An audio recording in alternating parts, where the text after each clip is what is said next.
Good morning. My name is David Sloan. I'm a professor at the University of Southern California. And like a good urbanist, I broke my wrist tripping on a speed bump. Our job today is to talk a little bit about the context in Los Angeles and the reality of the plan. So we brought together Trita Banerjee, I've already heard about. Gilbert Estrada is going to talk about transportation evolutions. Bob Dannenbrink, who is one of the urban designers on the plan itself, and myself.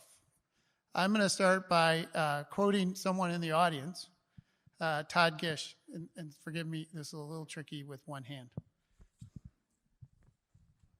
Thank you, that's great. Call it ugly, call it beautiful, call it dysfunctional, but don't call Los Angeles unplanned.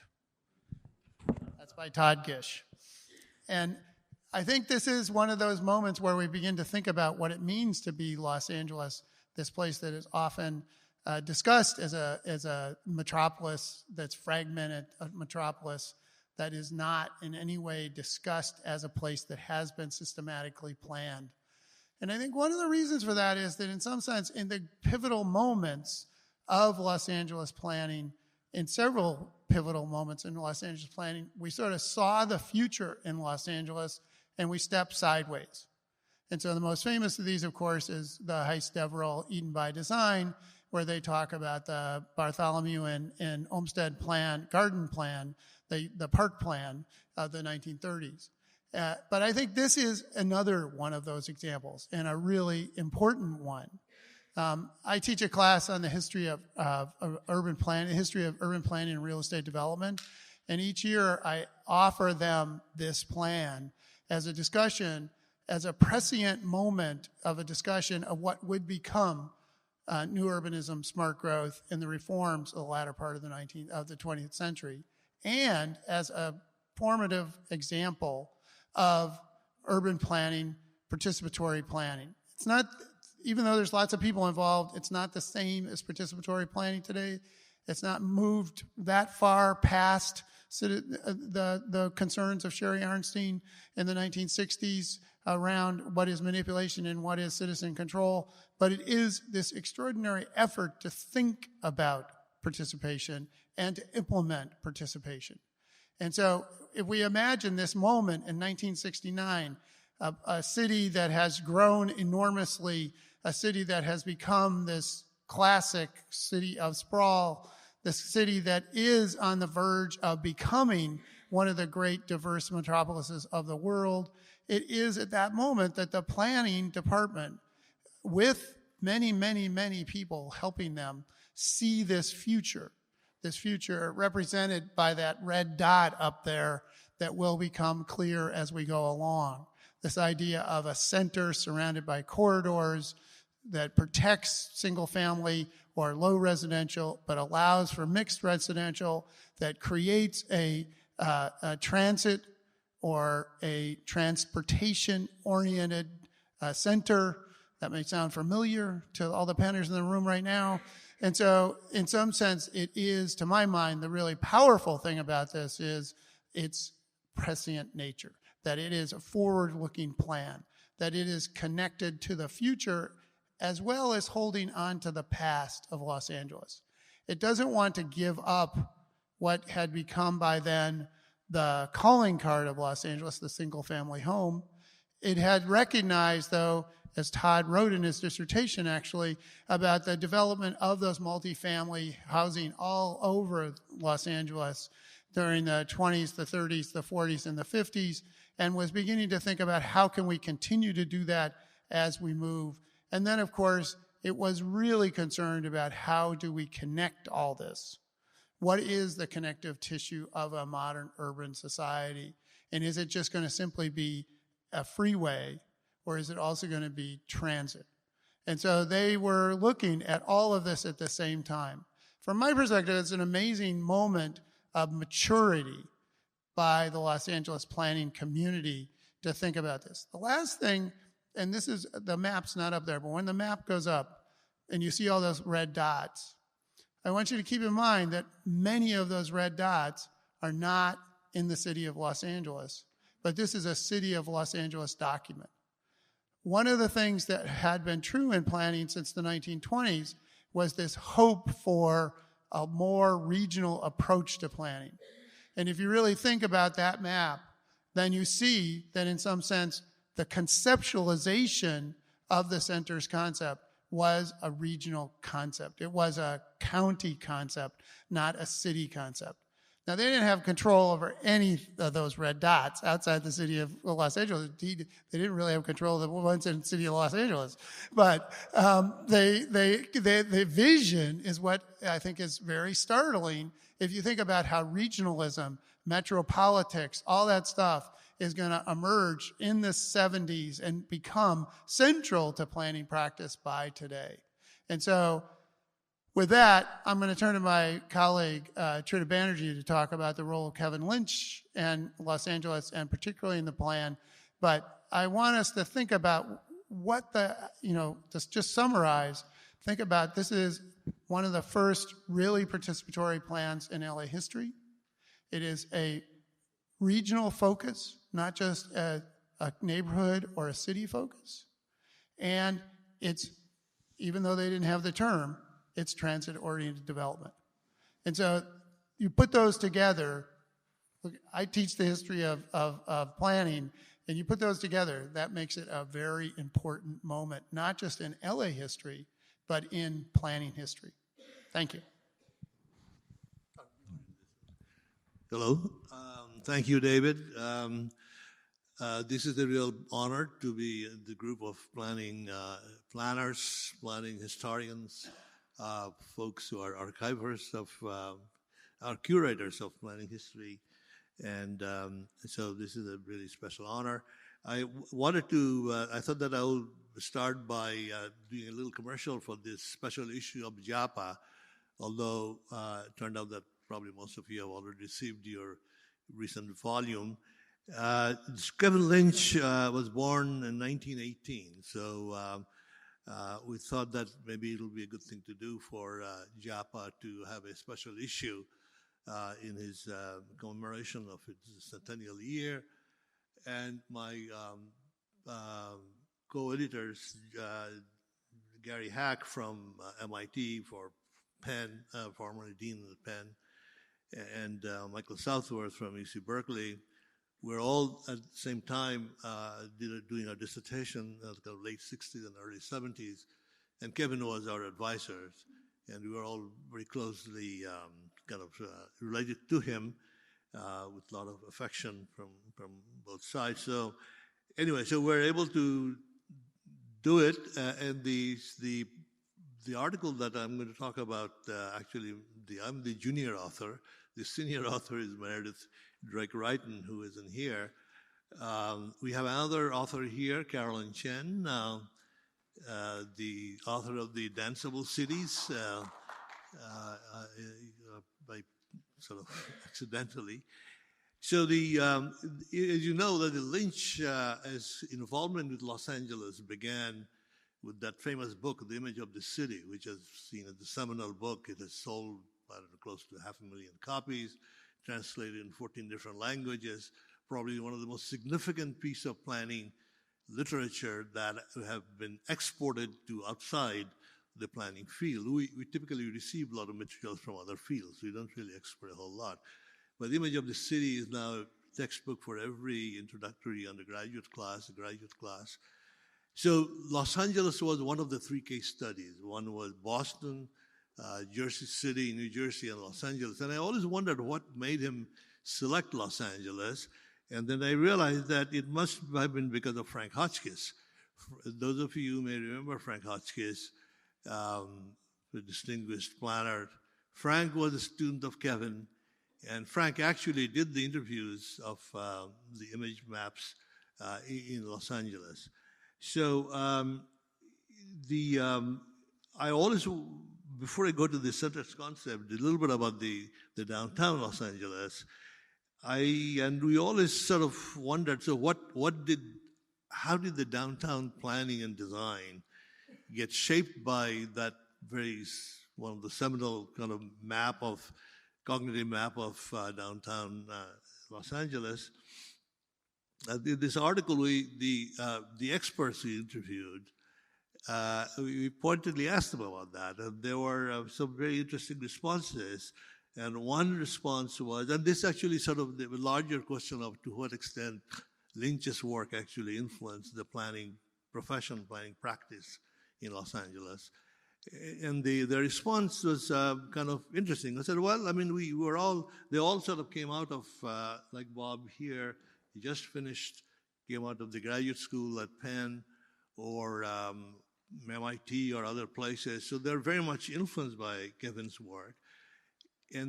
But they always had this sort of a difficulty sort of pointing out what is it exactly that they did in the shaping of the image of downtown Los Angeles that got inspired by or in response to the work that Kevin did some years ago.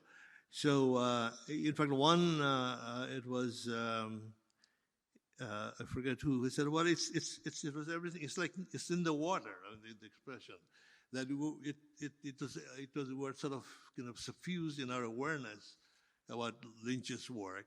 And so whether the John Spalding who said, well, it's not, and sometimes we actually, when we do a project in CRA, we'll say, well, is that going to be a node or is it going to be a landmark?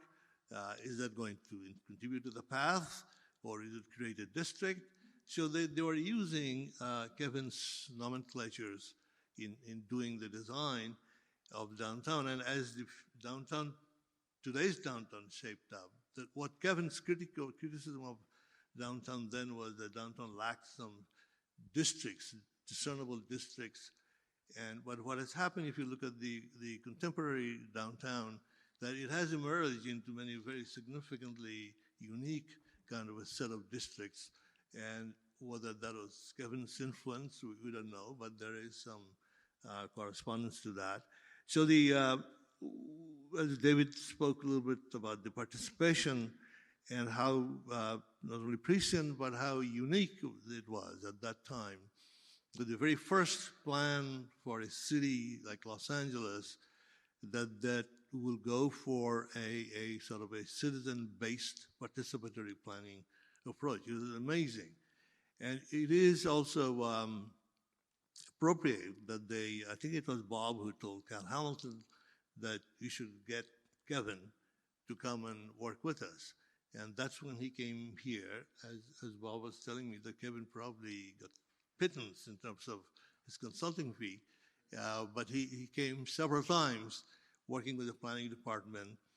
And these cognitive maps of cities, about 5 different neighborhoods, which is amazing, the difference between the image of what is considered relevant Los Angeles from folks who live in Watts or Boyle Heights versus those who live in Westchester or not Westchester, Westwood and the Valley and Fairfax. Amazing difference. So if you look at and it's such a reflection of what the city, how the city experience of the city is shaped by who we are, how much money we make, where you can live, our access to the city, the beach, the mountains, and all of the resources that we have. And so in case of the Boyle Heights, it's a collection of few blocks is what that relevant image of the city was for them at that time. And although more than the planners, the social scientists picked up on that, and they saw that is a reflection of the larger inequality, injustices, distributive justices, and all of that. That was reflected very dramatically in those maps. Kevin's, one thing I should tell you about Kevin, I'm not keeping time, should tell me over some. Okay. All right. So Kevin was a kind of an urban designer who, unlike Burnham or Olmsted or Pierre L'Enfant, his design did not leave anything in, we can call it sentence concept, but sentence concept really a kind of a collective response. It was not necessarily Kevin's own idea, right? So one of the things about his effect is that it doesn't have that kind of permanent effect that work of Olmsted or Nolan or Burnham and folks like that. And Kevin wouldn't have wanted that way because he was can be called. There are two types of urban designers. One kind of urban designers are what can be called the Platonic urban design, who, and again, the Burnham and Olmsted can be seen as a kind of a Platonic. Lynch was more of an Aristotelian urban designer, so who believed in pluralism, participation, and engagement of people in shaping their own environment. And to that extent, I think what has emerged from the centers concept is very much reflecting his own philosophy. I mean, he was, toward the end, before his death, he wrote an article where he expressed some disappointment with the way his work was used in planning practice. He thought that these nodes, images, landmarks, and the other elements he talked about, the nomenclature of the image of the city, was not exactly what he had in mind. He thought that what I really wanted the planners to do is to use this map drawing exercise as a way of sort of reaching to the ordinary citizens and using that as for them to express their worries and satisfactions and happiness and all of the other things, people concerns that they have. So he saw that as a mechanism for participation, not as a prescription for a final city design. So in that sense, I think that the fact that the planners had difficulty telling us that exactly what they did that was shaped by Lynch's thing is but the fact that it was in their awareness is probably the best compliment that Lynch should receive. In fact, the centers concept, this whole history of planning of Los Angeles, but drawing from citizens, is also very much a reflection of Lynch's notion of how the planning should work. In fact, that article we have included in our paper, this as a quote from that big letter that blown up letter outside, where he, for example, he talked about a little bit about the that telling Bob. But by the way, were you aware that I hear that in some citizen groups in Watts are actually have taken the lead and they're using some of the transmission line right-of-ways and converting them to the parks.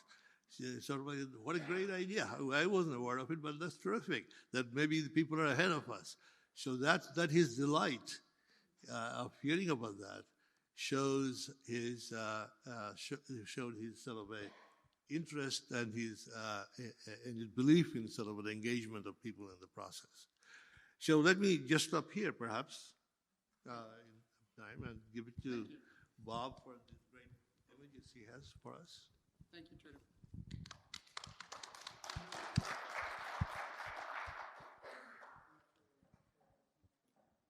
Are we on? Is it on? Okay. Yeah, I'm Bob Dennenbrink, and I was part of this back in the mid 60s to the 70s. You can bring on the first slide, Alan. Okay. I came out to Southern California in 1966. I was on the faculty at my undergrad school, which was Washington University School of Architecture in St. Louis. I knew about Hamilton. In fact, while I was still in my graduate program at Penn, I had an acquaintance on Hamilton's staff in Pittsburgh, Pennsylvania. They wanted me to come. Instead, I accepted a teaching position at WashU St. Louis. So I came out in '66 and basically launched an urban design function for the city of Los Angeles. This, in a sense, this was the state of the city in land use terms. 2.8 million population within the city limits. LA was already it was a hybrid. I mean, that was already the most polynucleated city of any major city in the United States. It certainly had corridors, had widespread dispersion and lots of low density. Next. So we launched, and townscape was a term that Hamilton used to get funding for this program before I even came out here. I asked him if we could change it to urban design. I felt the word townscape was a little too cosmetic, but he said, no, I can't. He said, I'll probably lose the funding if I change the name of it. So we went ahead with townscape. I had met Kevin Lynch. My dean at WashU sent me up to Boston while I was, because I was doing some studies using St. Louis as my field. So he sent me up to Boston to meet Kevin Lynch, and also Kevin was working with his sidekick at the time, Donald Appleyard. So I spent a whole week up there. So I knew Lynch, and therefore I convinced Hamilton, let's engage Kevin. This is to be strictly an advisory consultant. I hope we actually paid for his airfare and his hotel costs. He was not engaged to actually provide any deliverables other than to oversee what we were doing. We built a very large model to display the findings of a citywide visual analysis of 465 square mile city. Most of obviously a windshield survey. This model, the elements you see are abstract symbols that relate to various important visual elements. Obviously the tall spikes or tall building clusters. I can't go into great detail because of our time. Next. It was a big model, 8 foot wide by 12 feet in long dimension, built in 3 sections. Here's a little closer view of it. There's downtown, obviously the tall building clusters out Wilshire, Hollywood, West Hollywood. There's the airport. There's a lot of oil derricks still on Baldwin Hills back in the late 60s. Major, the bulky buildings in industrial districts, the East Side City of Commerce, lost track of all the names of Vernon and so forth. Obviously the pathways, elevated where the freeways were elevated, on surface or depressed. We couldn't depress into the model. Anyway, on the base of the model, again, I can't spend too much time, but there's actually an air photograph glued to the base, so you could see the whole fabric of the built city on the model itself. We got to move on. Okay, this is the urban designers. I started out with three of us. I inherited 2 people who were on the staff who had some degree of design background. We eventually grew to eight people. This is based upon Lynch's nomenclature, since we're working with Kevin. So it was nodes, landmarks, paths, so forth. This is what the urban designers saw. Next. Hamilton, as you already heard, wanted to get the citizens involved in the planning process. So I said, okay, let's interview. Well, this is why we engaged Kevin. We hired a professional interview team. We drew up the questionnaire. It was a long questionnaire, 25 questions.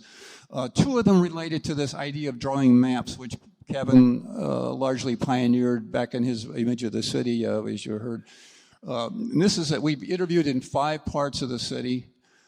This is an example of on the top, and this was one map drawing asked them to draw a map of the entire city as they understand it or as they were describing it to a visitor. The other map drawing had to do with their own neighborhood. This is a response to the question about a map of the entire city.